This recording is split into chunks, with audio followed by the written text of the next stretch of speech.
En hvernig heldur þetta fari? Núna virðist vera einhvers konar borgarastyrjöld bara í gangi. Ég veit ekki með Líbíu, sko. Líbíu annað öðruvísi en Egyptaland, sko. Líbíu, þetta hafa alltaf verið uppreisnarhreyfingar í Líbíu, því að hann búinn að stjórna það lengi. Það 1984 sem stærsta hreyfingin stofnuð í Súdan, stofnuð þar. Svo reykjast sér það að þegar Nímeri tapar kosningunum og þarna Basír kemur. Þá flytja það til Tchad og þegar þurfa að flýja þar. En 1984 þá gerðu þeir raunverulega hálfgerða innrás í Líbíu. Og það voru fleiri þúsund mann sem fórust á. Og þá var það var stutt af CIA að koma þeim inn. Og þessi samtök heita National Front for Libyan Liberation. Libyan Salvation. Og það eru þessi samtök sem stóðu til þess að vera mótmælin fyrir utan líbíska sendara yfir London þegar þeir skutu sendur á hann drápu ekki lögreglukonu. En það sem ekkert víst að Gaddafi falli? Nei, mér finnst það líklegt hérna. Og þetta komið svo langt. En það eru sem sagt, svo mynduðu þessir andspyrnuhreyfingar, mynduðu sem samtök núna 2005. En það hafa verið alls konar illindi og túlkanir þar eins og veist, þannig að maður veit ekki hver tekur við. Og núna til dæmis í Benghazi þar sem mótmælin það náttúrulega allt öðru í Egyptalandi, þarna verið að hengja löggur upp í staura, sko. Og skjóta fólk og viðbjörslegt. Og þarna hefur séð flagg gömlu konungsfjölskyldunar í mótmælum, þú séð alls konar flagg. En það sem svona, má ekki segja eitt gaman í þessu, það er ekki gaman, en það er eitt aldrei algjört í þessu. Að uppreisnin í Líbíu byrjar óheillega mikið út af þeir hafa verið með hroðið fangilsi, þeir eru með sitt Abu Ghraib í Trípoli. Sem þar sem þeir drápu held ég bara einhverja 1500 fanga fyrir svona 10 árum síðan. Og fjölskyldur þessar fanga hafa myndað samtök og hafa verið að minnast þeirra með álegum hátíðum. Og það var síðast núna 2010 og svona kannski svona upptakturinn af þessu. En upptakturinn af þessu er dálítið sérkennilegur vegna þess að hvað þegar mótmæli byrja í Líbíu, af hverju safnast Líbíu með saman? Jú, þeir eru að minnast mótmæla sem voru 2006 sem voru sem sagt mótmæli gegn skopmyndatekníkunum og Mohammed. Og sem snéru svo upp í mótmæli gegn Gaddafi. Og það svona fyrstu alvöru mótmæli Líbíu gegn Gaddafi og það svona sú tradisjón. Þannig að þú getur þakkaði kent skopmyndatekníkunum hvað eru hugaðir í dag. En nú sko, þú þekkir mjög vel til í Egyptalandi líka og víðar þarna. Já, heimili Egyptalandi, kona mín Egypsk. Kona mín Egypsk, já. Og þú ert nú muslimi sjálfur. Já. Sko, það sem maður horfir á þessa friðsömubyltingu í Egyptalandi. Það sem reyndar mjög mikið af þessu lítið ráðgátt að þar herinn núna með tögluhaldir, en herinn virðist svona ætla að fylgja uppreisninni. Jú, það munurinn á Egyptalandi og Líbíu. Líbíu bara með 100 manna her. Svo ertu með alls konar svona dæmi sem Gaddafi með, hann hefur alltaf verið með svarta málaliða. Alltaf verið með málaliða Sub-Saharan eins og þeir segja, sko. Hann var með 7.000 manna sveit 84, vissi ég, sko. Já, sem eru svona útlendir málaliða. Já. Og oft ekki muslimar oft heldur frá sko, Angola og svona löndum, sko. Já.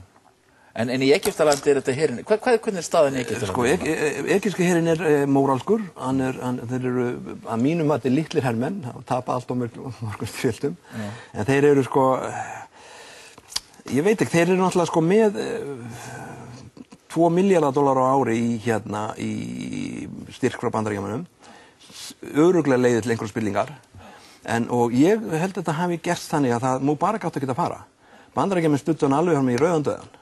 Clinton segir, hvað var fyrsta sem Hillary Clinton sagði? It's our assessment that the Egyptian government is stable. Já.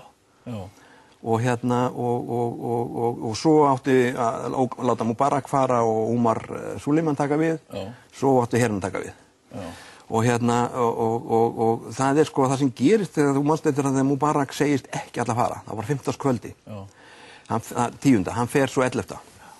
Og þá þessi menn fatt ekki alveg vegna þess að kirkjusókn lítil á Íslandi en moskusókn mikið líka Íslandi. Þannig það eru næstu 50, 60, 70% karlmönnum í Kaíró að fara í moskur á föstudegi. Og þegar þeir koma út þá eru þeir milljónir. Sem kom út úr föstudagsbænum. Já. Og sérstaklega mikið þennan föstudag. Hann var skýrður, ég man ekki hvað hann skýrður, New Beginning eða eitthvað, eða End, eða hann var skýrt föstudagann allavega. Og þá sko held ég að það var bara herinn og allir hafi séð sko mögulega ætlaði herinn styðja Mubarak. Mubarak var búinn að segja að Bandaríkjamenn draga úr styrknum til ætlaði Sádir bara koma inn með sömu peninga. Þannig að ég held að Mubarak myndi þróskast og myndi beita hernum.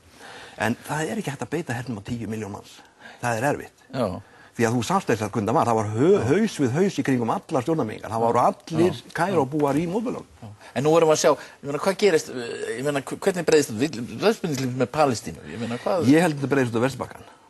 Ég held að þetta breyst ekki út í Alsír. Þeir eru rosalega brútal þar. Það er búið að drepa alla sem gætu mögulega gert einhver uppreisn eða fangelsað á eða eitthvað. Og meira þess að Frakkar hjálpa til þannig að þessir andspyrnumenn sem hafa flúið til Frakklands, þeir eru hundeltir að franska innanríkisráðuneytinu líka, skilur. Þeir eiga lítinn séns. En ég get séð þetta breyðast út á Vesturbakkann. Og þá voru gaman að sjá ræðurnar í Obama, allar hann að segja democracy og people's will og whatever, skilur. Það sem hann talaði í frægu Kaíró-ræðu hérna í... Já, sko, Kaíró-ræðan er líka mjög svona gott dæmi, því að hann kemur til Kaíró og heldur þessu ræðu til múslima, og það er svona almennt snakk gagnkvæm samskipti og gagnkvæma virðing og allt þetta dæmi, sko. En það eru 10 bein loforð. Loka fangelsun á Kúbu, hvað heitir þessu? Guantánamo. Sem eru umvel fyrir mér alltaf þessi á Guantánamo, sko. Það er svona útstillingabúr. Hvernig getur farið fyrir þér ef þú gerir eitthvað, skilur. Þá ertu bara settur í rauð föt og settur í búr. Hann ætlaði líka, það var líka að hætta að skjóta, nota drones, sem drepur náttúrulega jafnmarga, yfirleitt fleiri borgar heldur uppreisnarmenn. Og það er ekkert einast af þessum 10 loforðum hefur verið efnt og það er mikið talað þetta, til dæmis ég geta landa viðar, menn kunni þetta alveg utan það. En hvað með Sádi-Arabíu og svona lönd? Sko, Sádi-Arabíu er... Sko, það er eitt í nefnin, eitt einkenni á þessu löndum er það að það er ofboðslega mikið fjöldi af ungu fólki sem hefur lítið... Líbíu er helminguna fólki undir 24. Sem lítið við að vera, litla atvinnu. En það er líka með þetta curse of resource í Sádi-Arabíu, það er bara olía. Það er bara olía og engin atvinna. Og þú manstu þetta Faisal, hann kemur til valda 64, hann gerði mikla umbætur, en hann tók þátt í olíuembargóinu á Bandaríkin 73, hann var drepinn 75. Af fjölskyldumeðlim sem var nýkominn frá Bandaríkjunum. Þannig að það er allt bælt niður þarna. En svo held ég að grunnurinn af þessu öllu, sem við sjáum þessum óörðum, hvernig það enda, það er felast í þessu war on terror.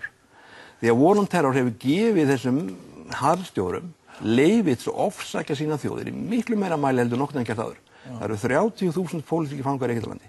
30.000? 30.000.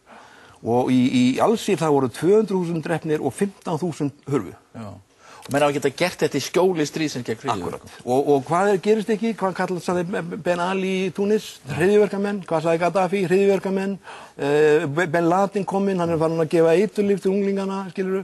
Það er það grip allir til þessa. En það er svo merkilegt í þessu að Vesturlönd, það var nú ágætt grein í Spíkrum daginn og óvinur hreinskilinn, að þetta hefur í rauninni verið okkur á Vesturlöndum eða sumum á Vesturlöndum í hag að hafa þetta kerfi nákvæmlega svona, miklu þægilegra. Jú.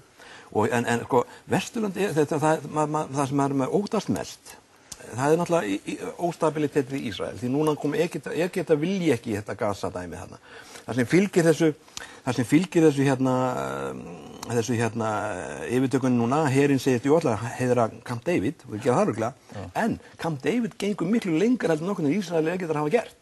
Camp David samkvæmt gerir ráð fyrir því að Egyptar skili herteknisvæðan. Þannig að Ísraelsmenn skili herteknisvæðan, já. Og svo er þessu rosalega bara Þannig að þó að Egyptar heimtuðu bara Camp David, í staði við Camp David, þá er það miklu meira Ísraelsmenn á nokkuð með gert. Miklu meira. Því þeir hafa ekki þurft að fylgja því. Þeir áttu að skila meira í Jerúsalem, sko. Það er þessi misskilning, manstu þetta Jimmy Carter. Hann sagði the Shah of Iran. The island of stability. Já, eiga stöðugleika. Bob Dole sem var fulltrúi Bandaríkjastjórnar rétt á hans Saddam Hussein fór inn til Hussein. Þeir leita á $300 milljónir bara vikunni áður.